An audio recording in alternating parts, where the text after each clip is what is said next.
My name is Craig Smith. I'm the head of digital tech and creative at Stopgap, a recruitment company that has specialized in marketing for the past 27 years and very much an agency with candidate experience at its core.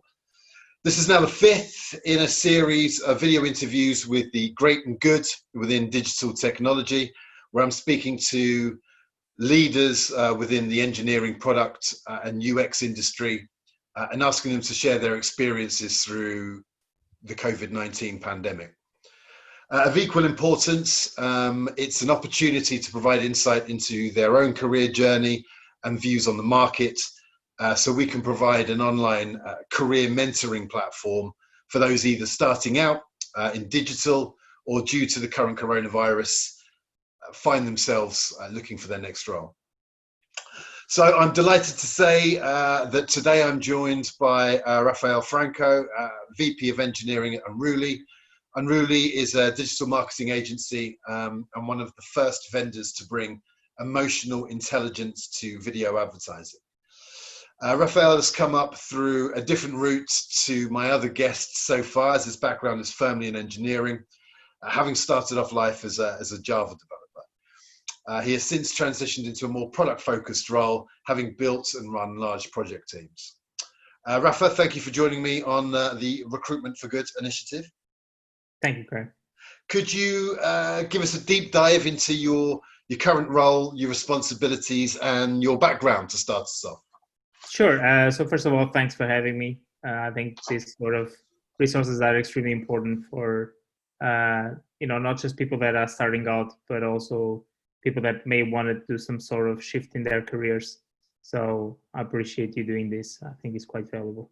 In regards to my experience, so I'm VP of Engineering at Unruly. As you said, and adding to that,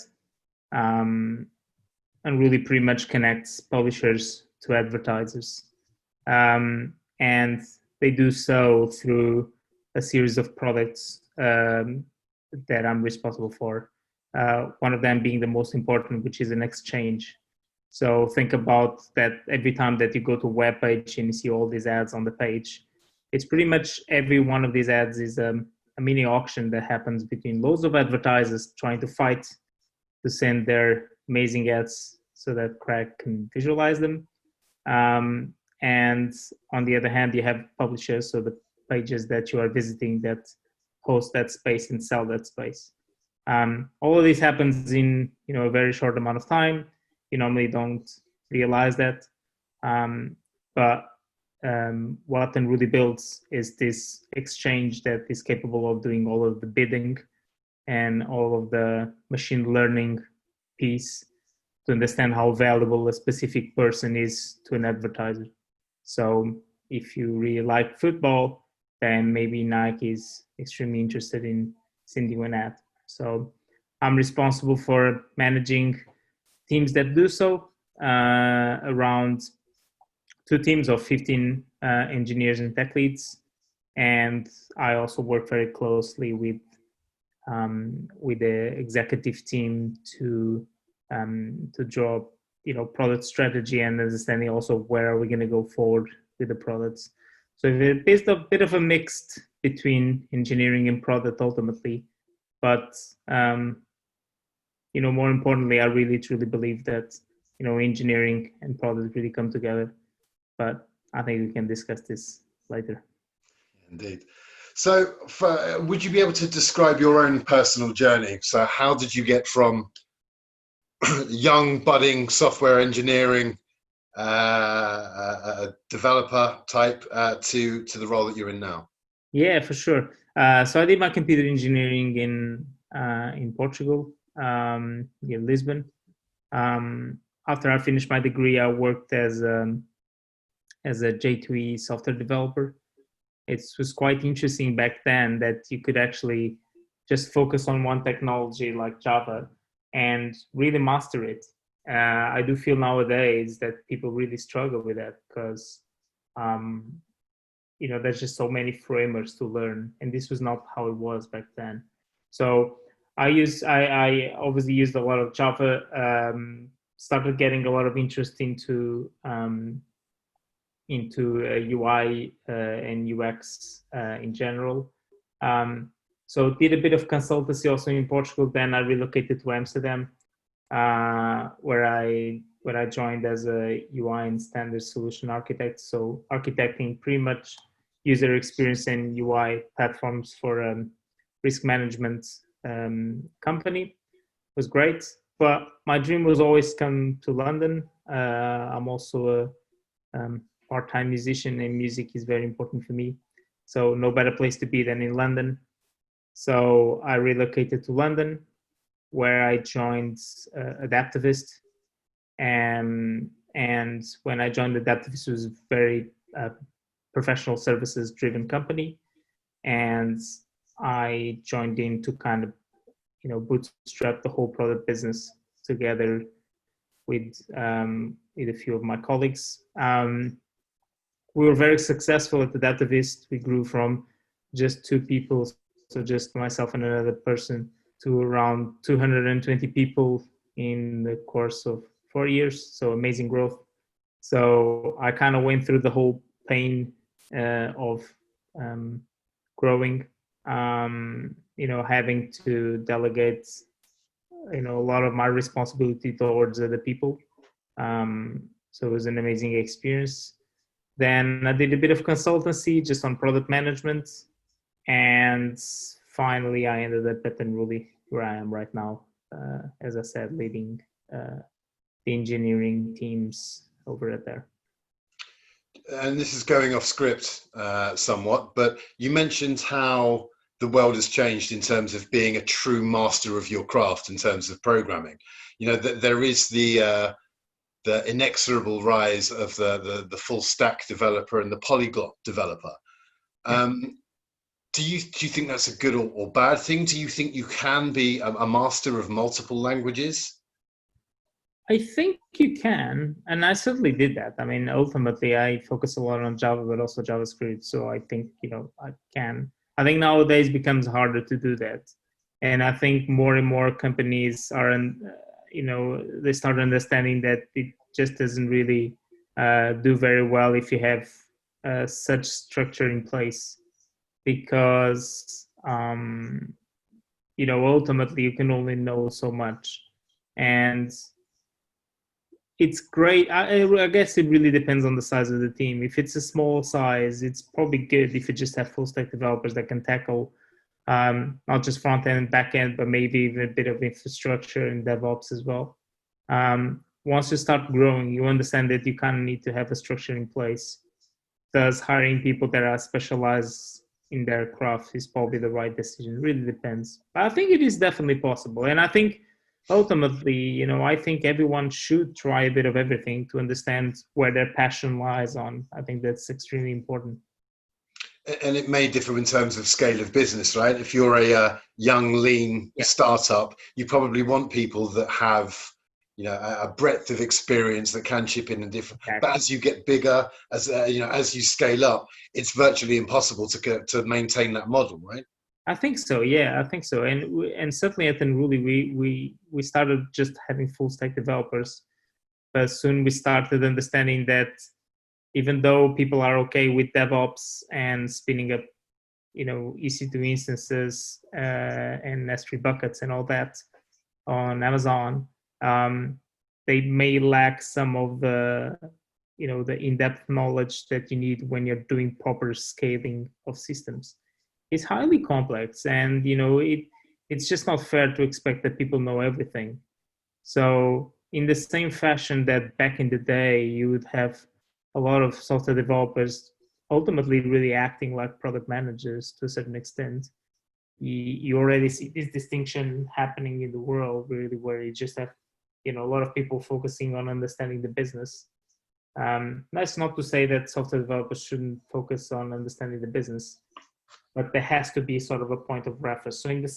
So drawing the same sort of analogy, I do think, yes, it's possible, really, as you mentioned correctly. It really depends on the scale. And I think we're going to talk specifically about this later on in the form of testing. But to me, I'm quite passionate as a recruiter for, software engineers over the past 20 years, you've hit the nail on the head there by saying it's unfair to expect developers to have this kind of, incredible recall. So the technical tests that I've seen and the kind of questions that I've seen put to software engineers, I think are ridiculous, because it's more about, for me, problem solving, the way that you approach a problem, rather than having this level of detailed recall. Absolutely, I couldn't agree more, really. And I think we can get to that later, but I really do think that, for me, whenever I hire someone, I hire them because of their work ethos, the way they present themselves, the way they communicate. That's, for me, is more important than anything else, because ultimately all of these skills you can learn yourself.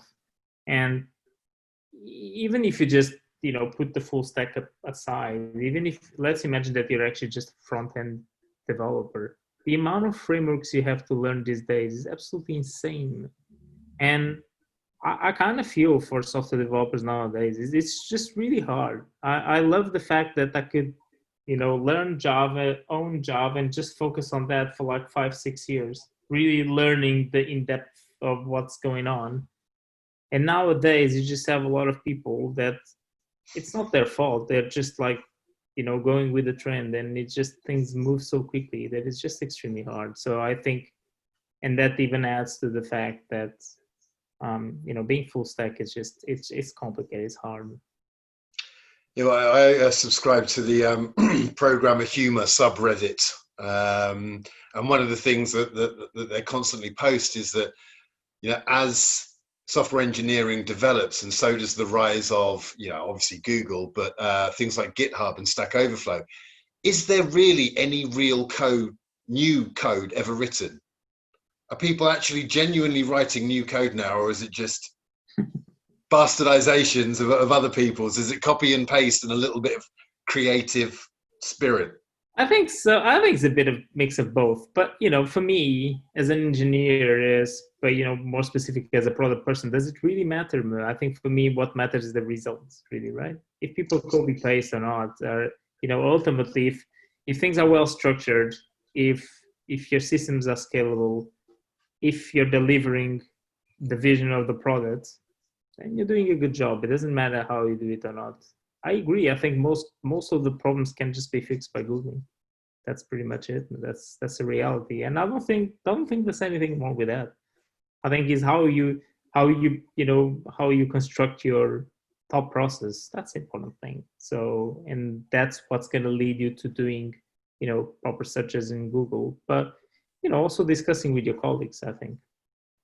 Yeah, I think a lot of software engineers, particularly those entering the industry, are overlooked because of these antiquated hiring processes, because of really poorly written job specs, and because of a disconnect between the hiring manager and what modern day engineering techniques are.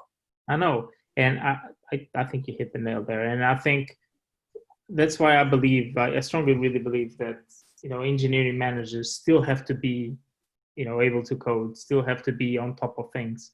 Otherwise, they'll disconnect. And it's, again, such a fast-pacing world that if they don't keep up themselves, obviously it doesn't have to be at the same level of detail as a software engineer would do, but they have to know what they're talking about. So how can engineers ever respect you if they don't think you know what you're talking about?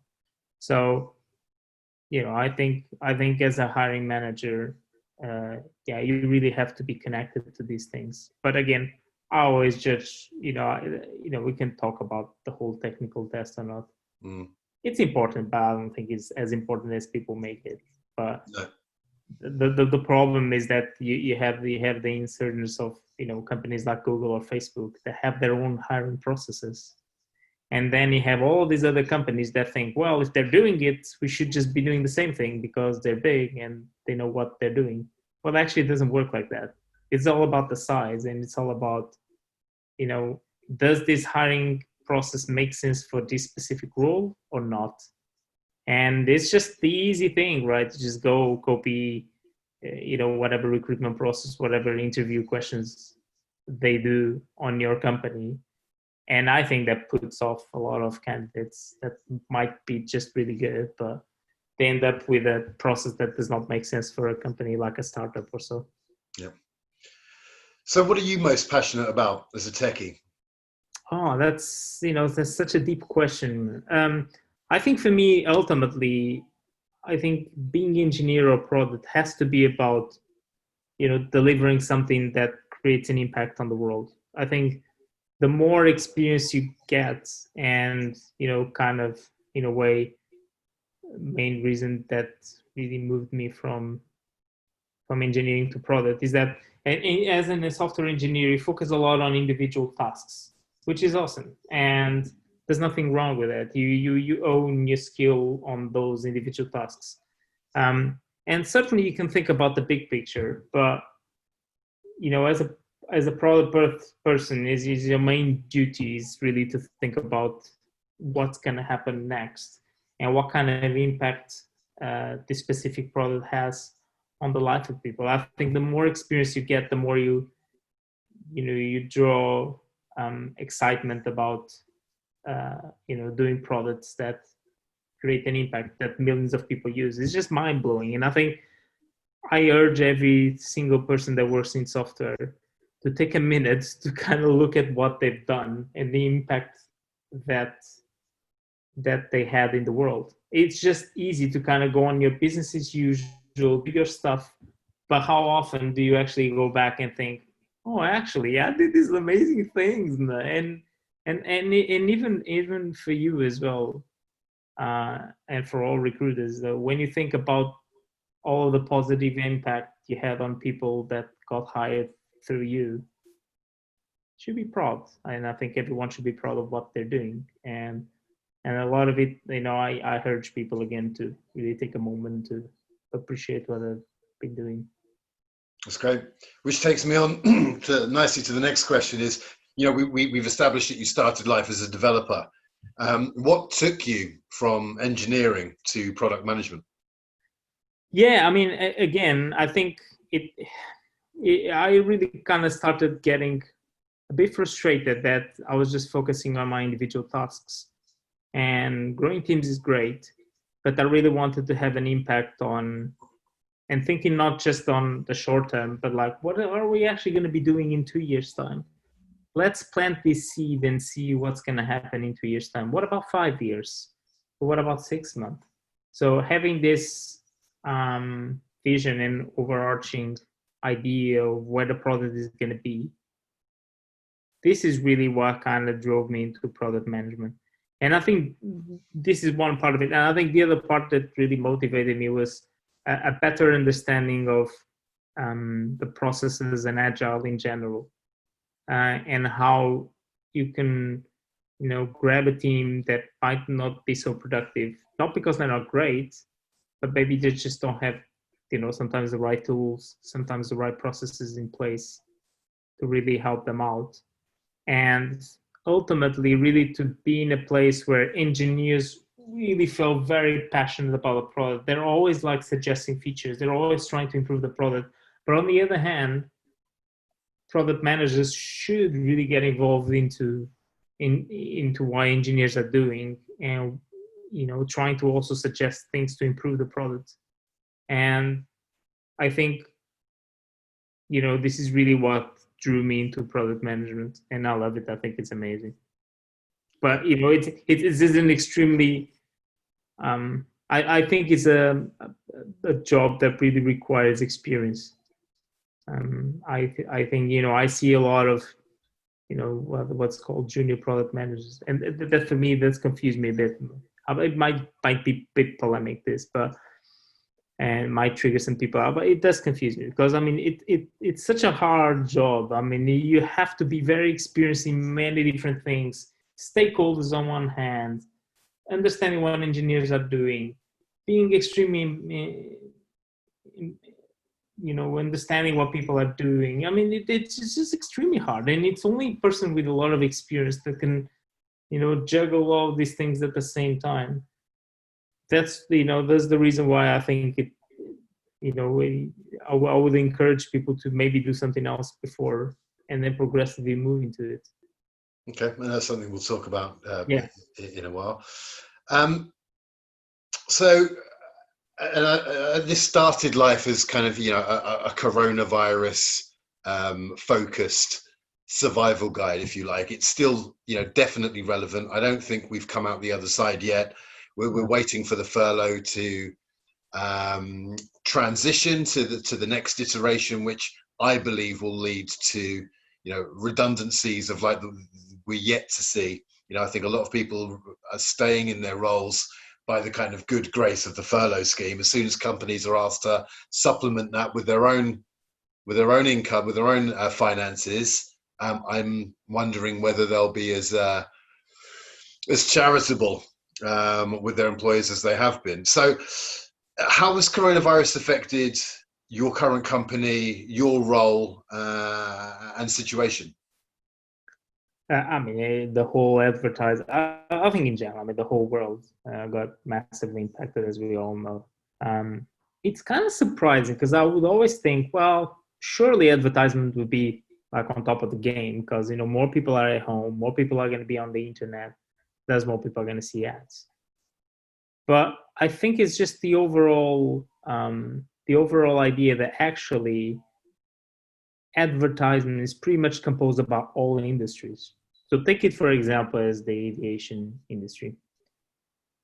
It's pretty much stopped. So if it stopped, there's not going to be any ads for aviation. So that stream of revenue from ads is gone.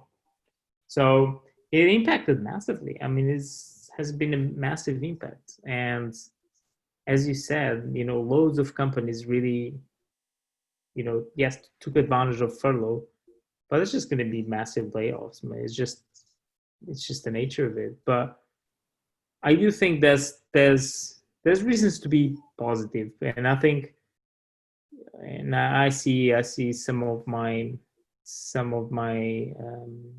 people that I worked before that really feel, and I feel the same things are picking up right now. I think the worst is past, and I think we have to look forward to it. But it has impact, and I think goes back also to the whole working from home. For example, at Unruly, we practice extreme programming exclusively. So, and one of the aspects of it is the pair programming. So we pretty much every production code is done with a pair. Now, this is great if you sit next to each other. When you're doing it remotely, yeah, it's complicated because you need to communicate.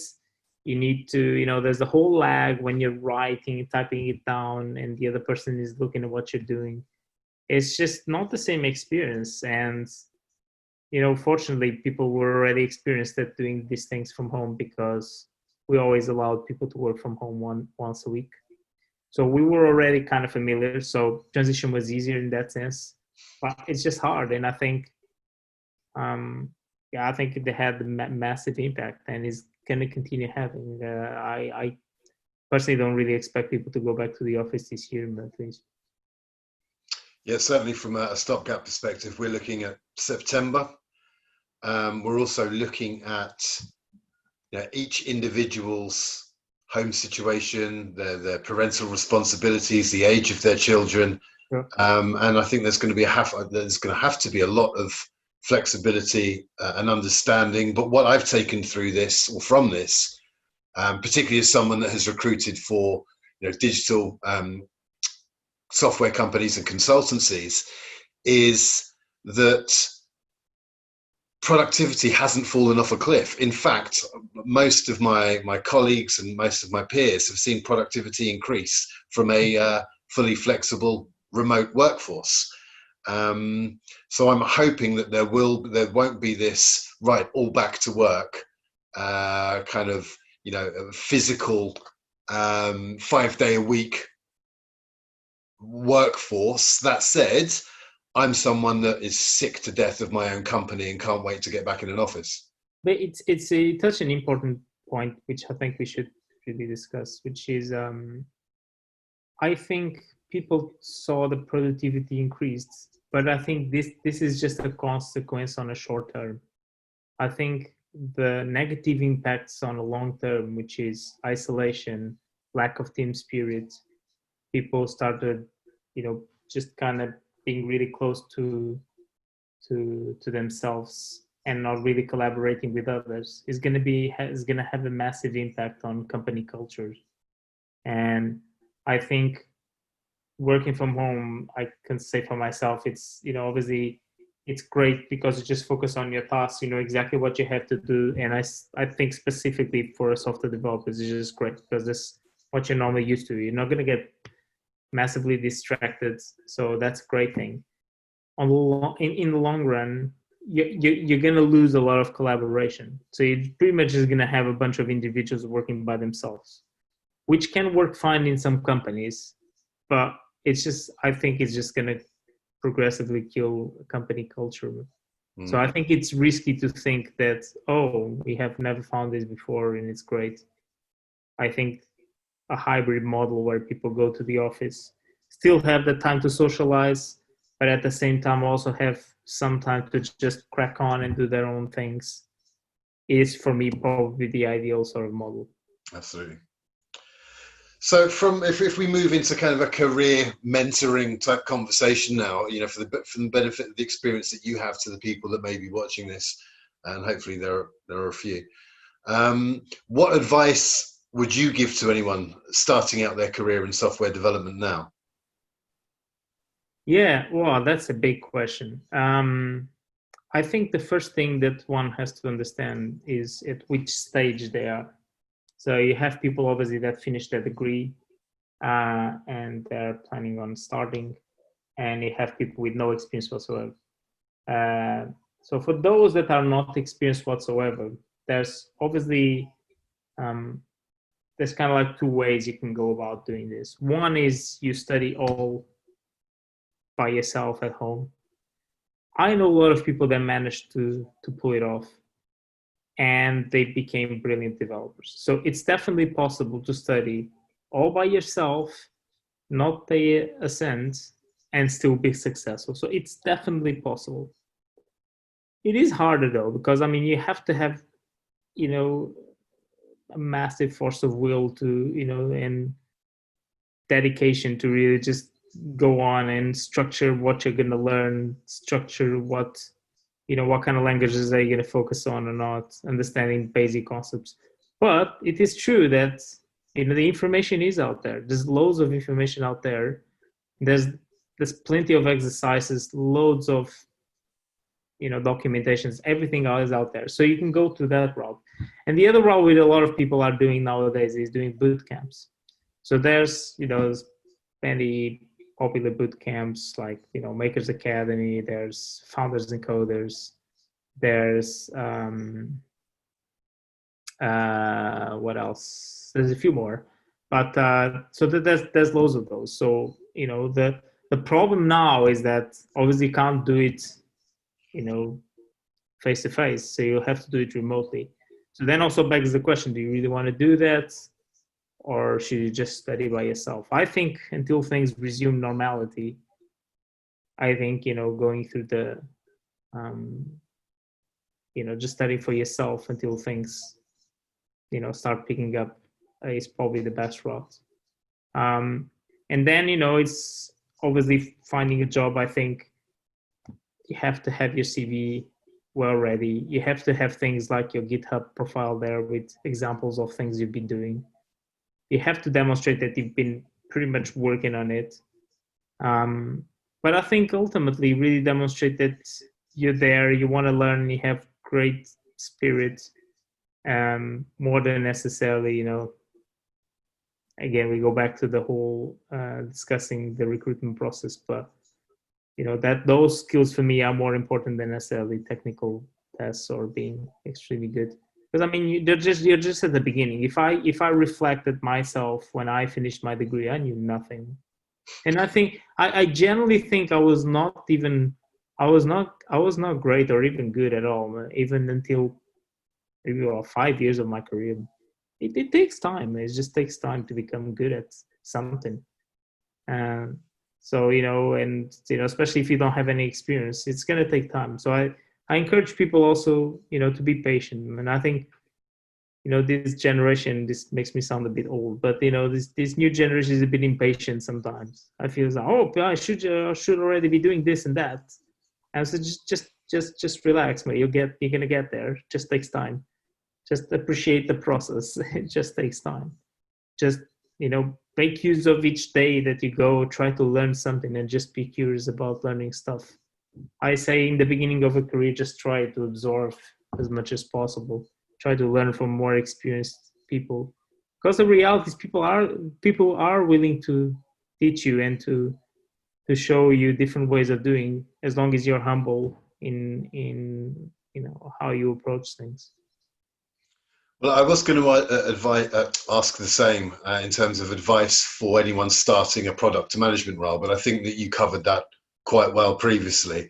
Therefore, how do you, as a new product manager, how do you ensure that you put the user at the heart of your product development team?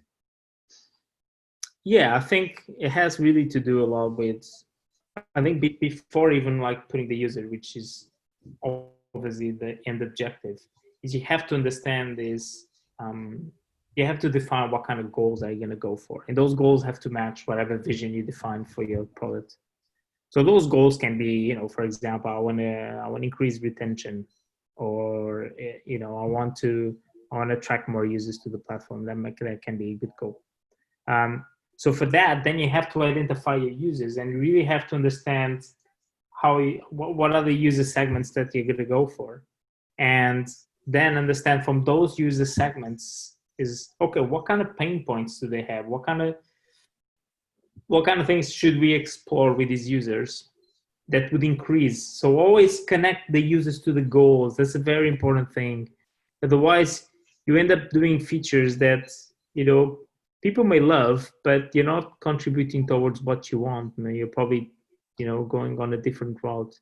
So connecting your users and putting them on the front is great, as long as it's connected to your goals. And this being that, you as a product manager, you're going to make decisions that's not going to please a lot of users, and you have to deal with that.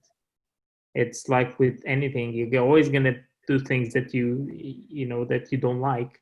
And the same with product decisions. I made loads of product decisions that I knew would be polemic, and I knew that some people would be knocking on my door, very annoyed with the decisions I made. It's normal, but you have to have the courage to make them, because ultimately, again, ties back to the goals. This is kind of how it all connects, really. Okay. Given there are going to be a huge number of people looking for work one way or another, to give them an insight into what good looks like. So when I was doing the pro bono stuff during my period of garden leave, the common theme was that no one really tells you as a candidate what good is. You're either rejected or you're accepted in your role. There's no kind of in between, or very little information. So what I'm trying to do is provide some insight into, when hiring managers are in hiring mode, what are the processes that you go through? What is it that stands out for you? If you've got 20 CVs that are all 10 years Java developers, what's your selection process?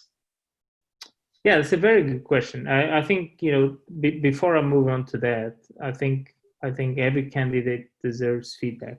And I think we have to be in a position that at least we provide some feedback. Otherwise, people don't improve. It's a matter of respect, right? We have candidates that dedicated their time, they have dedicated their energy, and ultimately they deserve some sort of feedback. Even if it is, look, there were candidates that were better than you because of this, and that. Yep. I hope it's okay. So I just wanted to start by that. Secondly, I think one of the things that it's going to be very hard to have all the CVs similar. So one thing that really puts me off in CVs, if the CV is too dense, I just can't really read it. So, try to make it as clean as possible, and try to differentiate yourself from other candidates. And by that, I say express, what are you looking for? So many CVs don't even say, what are you actually looking for? What excites you? What kind of things do you want to do? When I see a CV that explains, look, I did this and that, and I'm now looking for a position to do this. I'm like, okay, he knows exactly what he wants. So I can automatically infer, is this the right candidate or not? Now, if the person's objectives, right, is not towards what I want, yes, he will be rejected. But ultimately, he would not to join my company anyway, because my objectives would be different from theirs anyway.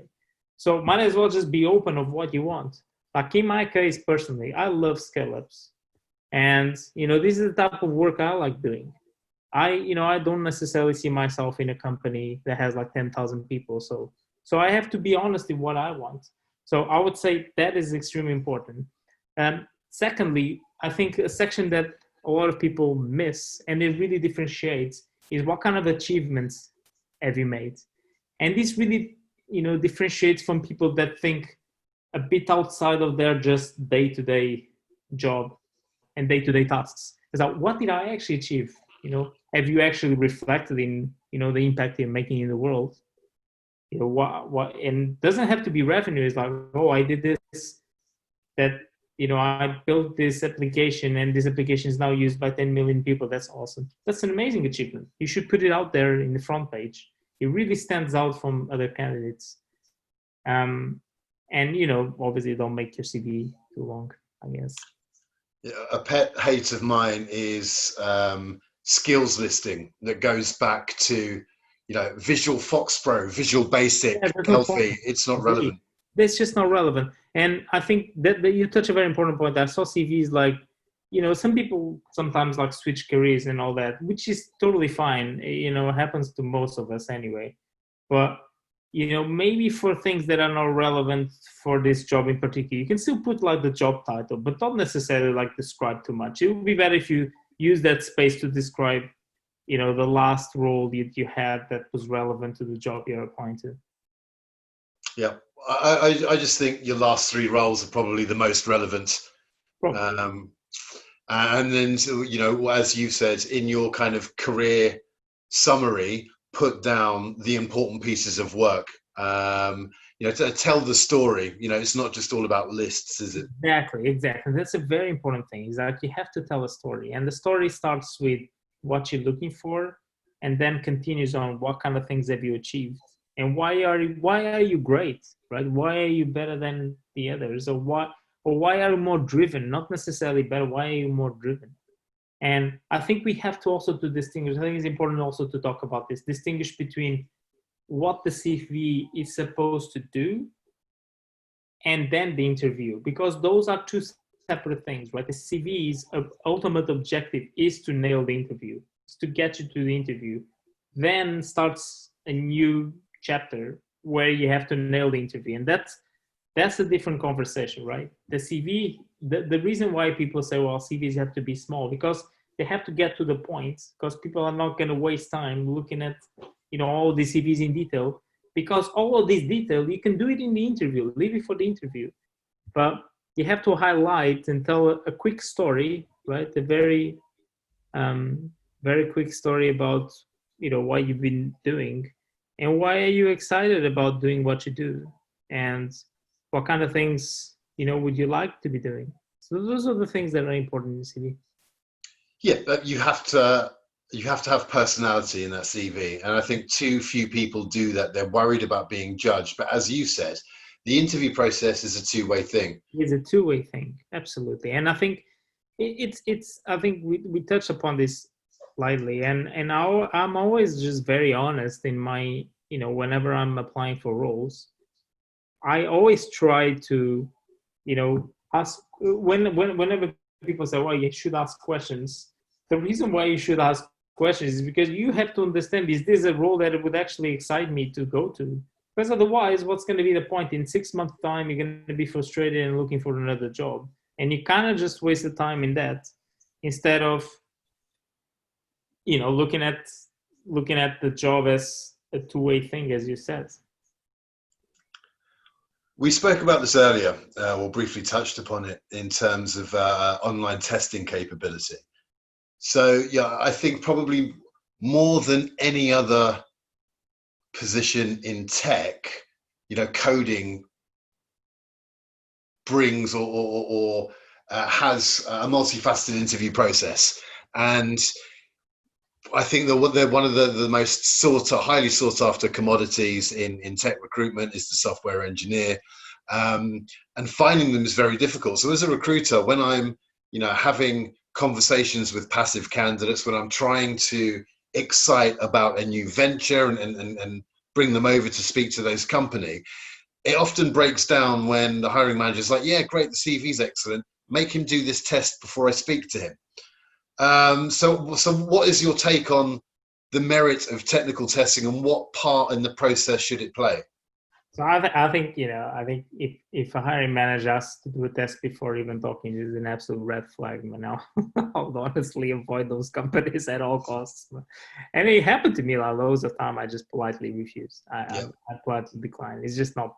I just don't think it's reasonable. And I think that the other thing is this balance, right? I think I can understand why technical tests are important, but it's a balance, because if your process is too hard and too complicated, people are you have to understand it's a tough market for companies, actually, right? Because there's so many good talent out there, right? And there's loads of companies that are way cooler than the one you are. So you have also to be realistic in what kind of talent are you trying to attract. Now, the hardest your recruitment process is, and the longest it is, the least chances you have actually to attract people. Because people, okay, so if I have to do this technical assignment, it's going to take me 5 days. And on the other hand, I can just do this one that takes me half an hour. Which one should I pick, right? It's, ultimately it's a numbers game. So you're probably going to pick the half an hour one because it means less hassle for you. So again, goes back to what I said in the beginning, that these companies like Google and Apple have extensive recruitment processes, which, I'm sure they study this and I'm sure it works well for them. But I urge companies to kind of sit with an open mind and, reflect on, is this actually how is the experience of the candidates? I think just not enough focus is put on, people talk about user experience in terms of products and user journeys. What about the recruitment journey? How does it look like to the candidate? I don't see any companies doing this sort of work, which I think is just extremely important. I get really put off with it's not just that. I don't even think technical tests. The thing is, we already discussed the fact that there's so many languages out there. Within those languages, there's so many different facets to it that very rarely you actually know everything on out of your memory without Googling or searching for it. So why is it so valuable to ask these questions? For example, algorithms is a classic one, right? You ask majority of the technical tests are about algorithms. Now, I think in my 15 years of career, I've never done a job with just pure algorithms. It's not a thing. But again, see, that's the thing, because Google, does their own technical tests with algorithms. So all the companies do that. I get absolutely put off when I see things like that. It's just not a real case scenario, right? And it just puts me off. I prefer when the technical task is actually something to do with the business that I'm going to be working on, because it's also a good opportunity for me to it's actually really cool. I would actually enjoy working here if it's going to be the same sort of work. So actually at Unruly, we do it like this. So our technical test to begin with is a pair programming session. So you do it with another person. And secondly, it's about the business. So we do things to do with the business. And that's nice, because at least you will see a bit of what it is to work at Unruly. Well, candidate experience is at the core of everything behind these kind of video interviews. It is about empowering the kind of candidate, the applicant community. More often than not, it's the recruiter, and I'm not tugging on your heartstrings here, but more often than not, it's the recruiter that gets the bad rep, when actually it's the hiring process which is at fault. I agree. And as a recruiter, you're kind of trapped if you've done all the hard work, you've done the groundwork, you've identified, you've managed to secure the candidate, you've educated them, you've sold them the dream, you've given them the backstory, you've given them the interview prep, you're then having to facilitate the technical tests. And even then, I would say that it's as much as 70% of companies can't be bothered or don't have the time or don't have the requisite commitment to candidate experience to follow it up. It's just, no, he's rejected, we're too busy. And I think it's disgraceful, really, man. I think it just really demonstrates a lack of respect for people in general, right? And I think,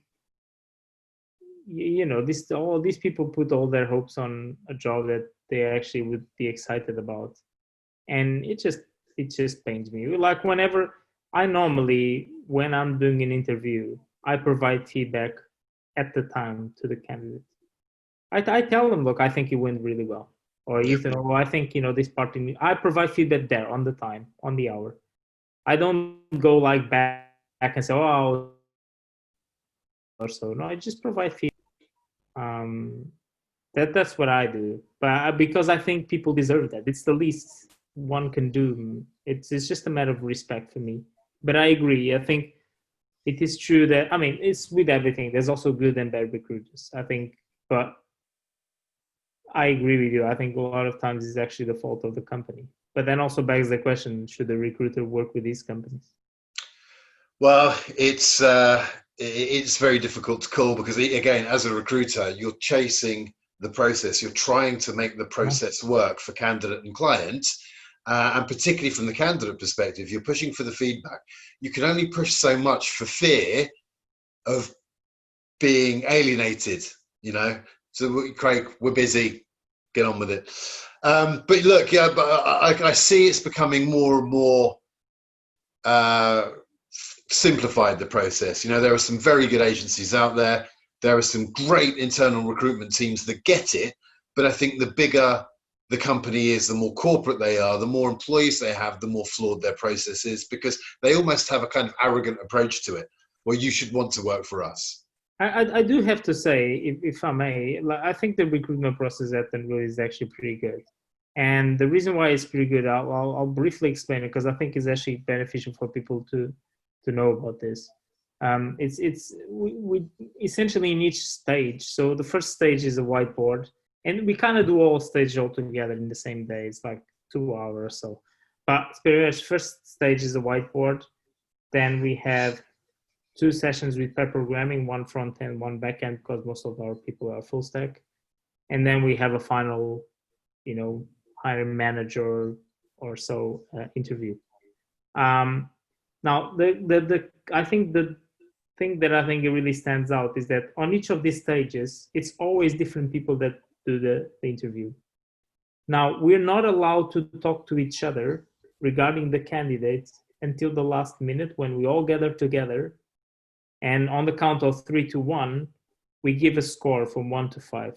So this means that your opinion is absolutely your opinion. It's not going to be influenced by no one else. Now, this is great, because you see cases like, oh, I give him 4 and some other person gives it 2. And this is good. That doesn't mean the candidate is eliminated, but it triggers the discussion. So, well, he didn't do really well here. And so, well, maybe he was nervous because of this and that. But you know that you cast your vote, independently over the people's opinions. So I think it does work very well, and it's very fair in that sense. That's great. Well, look, at the start of this, Rafael, we spoke about having the video about 20 minutes long. We've definitely gone past 40 now. So I think that's the perfect place to close it off. Talking about candidate experience at its core, putting value, into people that have entered your process.